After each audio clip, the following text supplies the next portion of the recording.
15 જિલ્લાઓમાં આવતીકાલે mock drill થશે। વડોદરા, સુરત, તાપી, અમદાવાદ અને જામનગરમાં આ મોક ડ્રીલનું આયોજન થનારું છે। એ સિવાય દ્વારકા, કચ્છ, ભરૂચ અને ગાંધીનગરમાં પણ મોક ડ્રીલ થશે। ભાવનગર, મહેસાણા, નર્મદા, નવસારી અને ડાંગમાં પણ મોક ડ્રીલનું આયોજન કરાશે। કેન્દ્રીય ગૃહ સચિવની રાજ્યોના અધિકારીઓ સાથે બેઠક શરૂ થઈ ચૂકી છે। ગુજરાતમાં આઈપીએસ મનોજ અગ્રવાલને મોક ડ્રીલના ઇન્ચાર્જ બનાવાયા છે।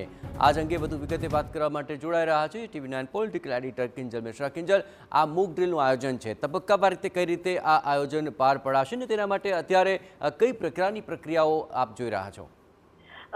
જે જયેશ, મહત્વપૂર્ણ જે બેઠક છે તે અત્યારે સરકારની ચાલી રહી છે। કેન્દ્ર સરકારની અલગ અલગ રાજ્યો સાથેની જે વિડીયો કોન્ફરન્સ છે તે ચાલી રહી છે। ગુજરાતની વાત કરવામાં આવે તો ગુજરાતમાંથી પણ જે મુખ્ય સચિવ છે પંકજ જોશી, તેમની સહિત જે ઉચ્ચ અધિકારીઓ છે, આઈએસ આઈપીએસ અધિકારીઓ છે, તેમની બેઠક છે તે શરૂ થઈ ચૂકી છે। મૂળ જો ગુજરાતની વાત કરવામાં આવે તો ગુજરાતના કુલ જે 15 જિલ્લાઓ છે, 15 જિલ્લાઓમાં મોક ડ્રીલનું આયોજન કરવામાં આવ્યું છે અને તેના 3 કેટેગરી છે, તેમાં બાયફર્ગેટ પણ કરવામાં આવી છે। કેટેગરી 1 ની જો વાત કરવામાં આવે તો તેની અંદર વડોદરા, સુરત અને તાપીનો જે કાંકરાપાર વિસ્તાર છે તેનો સમાવેશ થઈ રહ્યો છે કે જ્યાં મોક ડ્રીલ થશે।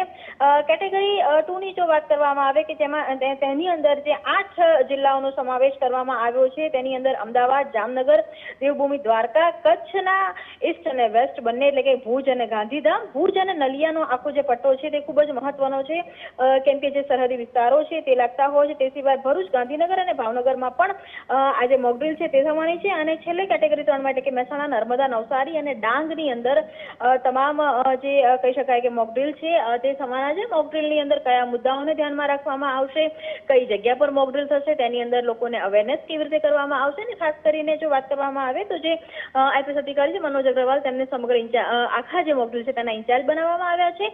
એક જે બેઠક છે કેન્દ્ર સરકાર સાથેની જે શરૂ થઈ ચૂકી છે, માનવામાં આવી રહ્યું છે કે આ બેઠક લગભગ કલાકથી 1.5 કલાક સુધી ચાલી શકે છે। ત્યારબાદ રાજ્ય સરકાર કહી શકાય કે મુખ્યમંત્રી સાથે અથવા તો ગૃહમંત્રી સાથે બેઠક છે તેનું આયોજન થશે અને ત્યારબાદ સમગ્ર પ્લાન છે તે તૈયાર કરવામાં આવશે અને આવતીકાલે અલગ અલગ શહેરોની અંદર મોક ડ્રીલ છે તે યોજાશે।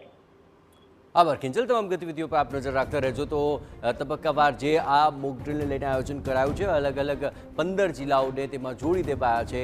સૌથી સ્પષ્ટ બાબત એ રહેશે કે મોક ડ્રીલથી નાગરિકોને અને સાથોસાથ જે પરિસ્થિતિ સર્જાશે તે કેવી રીતે સંભાળી શકાય તેને લઈને ખાસ એક તાલીમ પણ થશે અને તમામને જાણકારી પણ મળી રહેશે।